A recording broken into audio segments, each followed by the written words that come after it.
ঈমান এবং আকীদা এই দুটো কি আলাদা শব্দ? শব্দগতভাবে দুটোর বানান আলাদা হলেও পারিভাষিক অর্থে, প্রয়োগিক অর্থে দুটো একই। কোরআন এবং হাদিসেও আকীদা বোঝাতে ঈমান শব্দই প্রয়োগ করা আছে।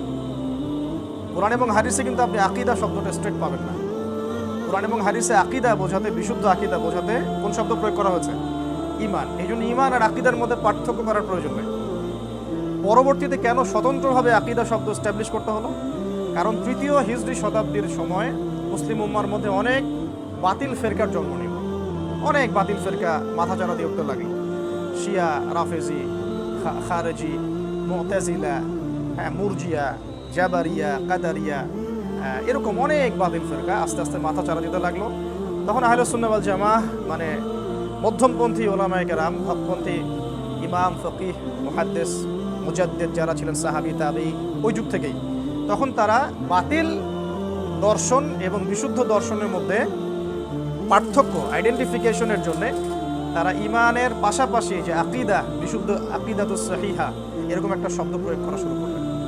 কেউ কেউ এটাকে ঈমান শব্দে ব্যবহার করেছেন, কেউ কেউ সুন্নাহ শব্দে ব্যবহার করেছেন, কেউ কেউ আকীদা শব্দে নিয়ে এসেছেন, কেউ কেউ সহিহুস সুন্নাহ শব্দে এনেছেন, কেউ কেউ আকীদাতুস সহিহা শব্দে এনেছেন। মানে এরকম শব্দগুলো, মানে পরিভাষাগুলো চালু হলো কখন? তৃতীয় হিজরির পর, তৃতীয় শতাব্দী হিজরির দিকে, মানে সাহাবীদের যুগের অনেক পরে। কিন্তু সাহাবী, তাবেঈন, তাবেঈন যুগের পরবর্তীতে যখন এগুলো মাথাচাড়া দিয়ে উঠতে লাগলো ফিতনাগুলো, তখন এই শব্দগুলোর প্রয়োগ শুরু হলো। তো এখন তাহলে আমরা বুঝতে পারছি ঈমান এবং আকীদাকে আলাদা করে দেখার প্রয়োজন নেই, দুটো একই অর্থে প্রয়োগ করা হয়। বিশ্বাস, কি অর্থে? বিশ্বাস, মানে আমার বিশ্বাসটা কি হবে, বা আমার ইসলাম সম্পর্কে গৃহীত সিদ্ধান্তটা কি হবে, আমি কোন আইডিওলজি নিয়ে চলি। আমরা যে ইংরেজিতে বলি না আইডিওলজি, যে আইডিওলজি শব্দটা প্রয়োগ করতে আকীদা শব্দটাকে আমরা প্রয়োগ করে থাকি। তো ধর্মের ক্ষেত্রে এটা মূলত বিশ্বাস বোঝানো হয়। এটা ধর্মক্ষেত্রে একটা বিশ্বাস, স্থায়ী বিশ্বাস, যার উপর আমার সিদ্ধান্ত প্রতিষ্ঠিত, এটাকে বোঝানো হয়। আমি যে আইডিওলজি নিয়ে চলি, এটাকে বোঝানো হয়। তাহলে আমরা এই দুটোকে আলাদা করে না দেখে একবারে আলোচনা করতে পারি, ঠিক আছে? এখন একটা বিষয় জেনে রাখি যে আকীদার সবচেয়ে প্রাচীন গ্রন্থগুলো কী কী, কখন থেকে শুরু হলো গ্রন্থ লেখা আলাদা করে, স্বতন্ত্র করে। আকীদার সবচেয়ে প্রাচীন গ্রন্থ লিখেছেন ইমামে আজম আবু হানিফা রাহিমাহুল্লাহ। এই নাম শুনলে অনেকে এখন মসজিদ ভাগ করে ফেলছে না? তুমি হানাফি, তুমি এই, তুমি আহলে হাদিস, তুমি সালাফি, যে ডিভাইডেশন না? আকীদার সবচাইতে বিশুদ্ধ আকীদার দাবি তুলে অনেকে যে মসজিদ ভাগ করে ফেলছি, অথচ আকীদার সবচেয়ে প্রাচীন গ্রন্থ লিখেছেন কে? ইমামে আজম আবু হানিফা রাহিমাহুল্লাহ। বইটার নাম হচ্ছে আল ফিকহুল আকবর। আল ফিকহুল আকবর, এটা প্রায় 150 হিজরির কাছাকাছি দিকের ঘটনা। তারপরে প্রায় এই 241 হিজরির দিকে, কত হিজরি?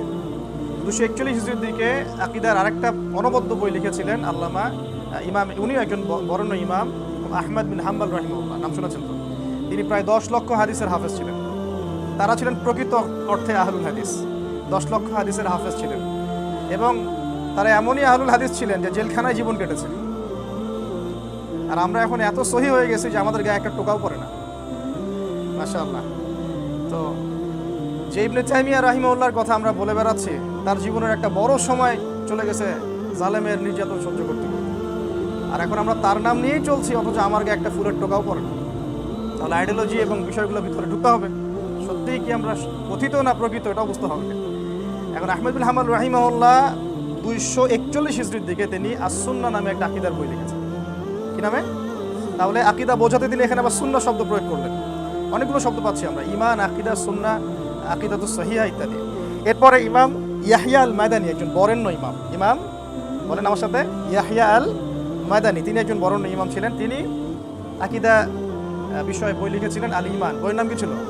আল ঈমান। এখনও হানাফি ফিকহের অনেক বরেণ্য ওলামায়ে কেরাম আছেন যারা আকীদার উপর বই লিখেছেন এই নামে, এসো ঈমান মেরামত করি, এসো আগে ঈমান শিখি, ঈমানের ইলম আগে, এরকম টাইটেল অনেক বই আছে। কিন্তু তার মানে ঈমানের চর্চা, আমরা বলি না আগে ঈমান চর্চা করি তারপর ইসলাম শিখি, ঈমানের মোজাকারা করি, মানে কি যে আকীদাগুলো, ঈমানগুলো একসাথে প্রয়োগ করা হয়, একই পরিভাষায় বোঝানো হয়। তারপরে ইমাম ইবনে জারির তাবারি রাহিমাহুল্লাহ, তিনি একজন বরেণ্য আলেম ছিলেন, প্রায় 310 হিজরি থেকে ঘটনা। তিনি একটা বই লিখেছিলেন, সেটা হচ্ছে সহিহুস সুন্নাহ। কি নাম?